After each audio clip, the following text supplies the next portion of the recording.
3 মাসের সফরে গিয়ে কুয়েত প্রবাসীর ভিসা ক্যান্সেল হয়ে গেছে। কুয়েতে চাইলে কিন্তু আপনি 6 মাস কেন এর বেশি সময় কিন্তু আপনি থাকতে পারেন। তিনি কুয়েতে ফিরে আসলেন, তখন এয়ারপোর্টে দেখতে পেলেন ইমিগ্রেশনে যাওয়ার পর ওনার ভিসাটি অলরেডি ক্যান্সেল হয়ে গিয়েছে। কেন হয়েছে এই বিষয় নিয়ে কিন্তু গত 2 দিন যাবৎ সোশ্যাল মিডিয়াতে আমরা দেখতে পাচ্ছি যে অনেকেই অনেক ধরনের কন্টেন্ট তৈরি করছে। এই বিষয়ে আজকে আমরা আলোচনা করব এবং একটি সুন্দর একটি সমাধান পাওয়ার চেষ্টা করব। আসসালামু আলাইকুম, আমি মোহাম্মদ আশিক রয়েছি আপনাদের সঙ্গে এবং আপনারা দেখছেন ভাইরাল করুন ফেসবুক পেজ এবং আশিক রামাতুন ইউটিউব চ্যানেল। ভিডিও শুরু করার আগে ছোট্ট একটি রিকোয়েস্ট, যারা ভিডিওটি দেখছেন লাইক কমেন্ট শেয়ার করতে ভুলবেন না। এতে করে হবে কি এই ধরনের ভিডিও যারা খুঁজে বেড়াচ্ছে তাদের কাছে ভিডিওটি অনায়াসেই পৌঁছে যাবে। কুয়েতের আইন অনুযায়ী একজন প্রবাসী সর্বোচ্চ 180 দিন বা 6 মাস কুয়েতের বাইরে গিয়ে অবস্থান করতে পারবেন যদি তার বৈধ আকামা থেকে থাকে। অর্থাৎ এই 6 মাসের ভিতরে বা 180 দিনের ভিতরে কিন্তু তাকে আবার কুয়েতে ফিরে আসতে হবে, অন্যথায় তার ভিসাটি অটোমেটিকলি ক্যান্সেল হয়ে যাবে। কিন্তু গতকাল থেকে আমি দেখতে পাচ্ছি যে আমাদের কুয়েতের অনেক ভাইয়েরা যারা কন্টেন্ট ক্রিয়েট করেন আমার চাইতে অনেক বড় বড় অবস্থায় রয়েছেন, তারা এই বিষয়টি নিয়ে আসলে দ্বিমত রয়েছে তাদের মধ্যে। তারাও দেখেছি যে এক একজন এক এক রকম ভিডিও তৈরি করছে। তো আমি আসলে তাদের মধ্যে আমি যেতে চাই না। আমি আমার যতটুকু আপডেট পেয়েছি সেই অনুযায়ী আমি আপনাদেরকে আপডেট দেওয়ার চেষ্টা করব। প্রথমে বলে রাখছি যে কুয়েতে চাইলে কিন্তু আপনি 6 মাস কেন এর বেশি সময় কিন্তু আপনি থাকতে পারবেন। এই বিষয়টি আমি এজন্যই বলছি যে আমার জানা মতে আমার যে মালিক রয়েছে সেও কিন্তু তার একজন কর্মী ইন্ডিয়ান লোক, এখন পর্যন্ত 8 মাস হয়ে গিয়েছে কুয়েতের বাইরে, কিন্তু এখন তার আকামা অক্ষত রয়েছে। তো এই বিষয়টি নিয়ে আমি পরে একটি ভিডিও তৈরি করব, আপনাকে এভিডেন্স দেখাবো, পেপার দেখাবো। তাকে আসলে 9 মাসের ছুটি দেওয়া হয়েছে বিশেষ একটি কারণে, তো সেটি নিয়ে না হয় আমি এখন কথা বললাম। যে বিষয়টি আসছে যে কেন 3 মাস যাওয়ার পর ওই প্রবাসীদের ভিসা ক্যান্সেল হলো। আমরা যদি একটু সূক্ষ্মভাবে চিন্তা করে দেখুন যে প্রবাসীদের ভিসা ক্যান্সেল হয়েছে তারা কি কাজ করে, তারা গিয়ে বাইরে কাজ করে, কোনো না কোনোভাবে কপিলকে ফায়দা দিচ্ছে, কপিলকে ম্যানেজ করছে, ম্যানেজ করে কিন্তু তারা বাইরে গিয়ে কাজ করছে। এখন ওই প্রবাসী যখন দেশে গিয়েছে আমার কাছে যতটুকু মনে হয়েছে যে যারা বাংলাদেশিরা রয়েছে আমরাই কিন্তু কুয়েতিদেরকে নষ্ট করে ফেলেছি, অর্থাৎ বিভিন্নভাবে প্রলোভন দেখিয়ে সেই কুয়েতিদের মাথা নষ্ট করে ফেলেছি বিভিন্ন ধরনের অ্যামাউন্ট শুনিয়ে।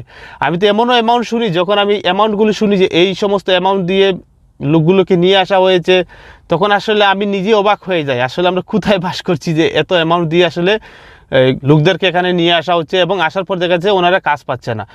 সে হয়তো দেখেছে সে দেশে গিয়েছে এবং 3 মাস অতিবাহিত হয়েছে এবং তাকে হয়তো অন্য কেউ ফায়দা দিয়ে দিয়েছে, এর ফলে দেখা গিয়েছে কি ওর ভিসাটি ক্যান্সেল দিয়ে অন্য একজনকে সে এখানে নিয়ে আসছে। আর এখানে একটি কথা বলে রাখা ভালো যে কুয়েতের নতুন আইন অনুযায়ী এখন কিন্তু কুয়েতিরা চাইলে 3 মাস পরে সাইলেপসের মাধ্যমে আবেদন করে তার যে কর্মী বা তার যে ভিসাদারি রয়েছে তার ভিসাটি ক্যান্সেল করে দিতে পারবে, শুধুমাত্র সাইলেপসে গিয়ে আবেদন করেই। তো আমার কাছে মনে হয়েছে ব্যক্তিগতভাবে যে প্রবাসীরা আসলে আসার পর ওনাদের ভিসাটি ক্যান্সেল হয়েছে, মূলত ওনাদের ভিসাগুলো আসলে ওনার মালিক কর্তৃকই ক্যান্সেল করা হয়েছে।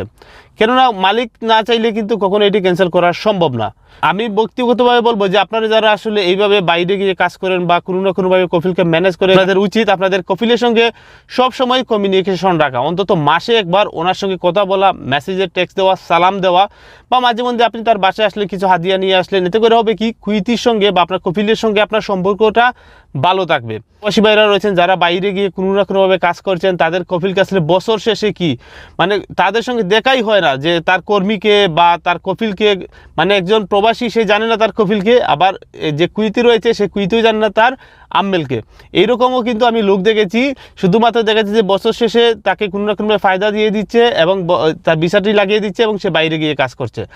তো আমি বলবো আপনাদের উদ্দেশ্যে আপনারা বিভ্রান্ত না হয়ে সবসময় কুয়েতির সঙ্গে বা আপনার কফিলের সঙ্গে যোগাযোগ বজায় রাখবেন। আর যারা আসলে ওই রকম পর্যায়ে পড়ে গিয়েছেন যে কখনোই কুয়েতির সঙ্গে বা আপনার কফিলের সঙ্গে যোগাযোগ হয় না, অবশ্যই আপনি চেষ্টা করবেন যে আপনার কফিলের নাম্বারটি ম্যানেজ করবেন, ম্যানেজ করে তার সঙ্গে যোগাযোগ স্থাপন করবেন। আর বিশেষ করে দেশে যাচ্ছেন তারা তো অবশ্যই সবসময়ই কিন্তু কফিলের সাথে যোগাযোগ করবেন।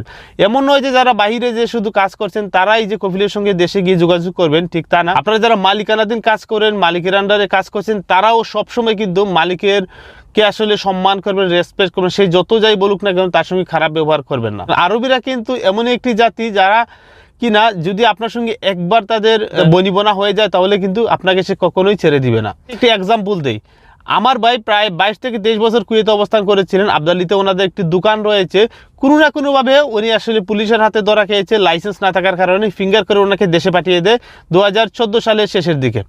তারপর উনি আসলে ফিঙ্গার করা মানে আপনারা অনেকেই জানেন যে ফিঙ্গার করা মানে কিন্তু কুয়েতে আসা অসম্ভব, কিন্তু তার কুয়েতে কি করেছে তাকেই প্রয়োজন। 3 বছর পর্যন্ত সে অপেক্ষা করেছে, ফিঙ্গারিং তুলেছে, তারপর নতুন করে আবার সে কুয়েতে নিয়ে এসেছে। এই যে বললাম কুয়েতের সঙ্গে ভালো সম্পর্ক, এরকম যদি সম্পর্ক থাকে আপনিও কিন্তু কি করতে পারবেন, যদি কোনো না কোনোভাবে দুর্ঘটনা হয়ে যায় তাহলে কিন্তু সেই কুয়েতেই কিন্তু আপনাকে সেখান থেকে নিয়ে আসবে। তো ভালো থাকবেন সবাই। ভিডিওটি কেমন লাগলো লাইক কমেন্ট শেয়ার করতে ভুলবেন না, আর কুয়েতের আইন অবশ্যই আপনারা মেনে চলবেন।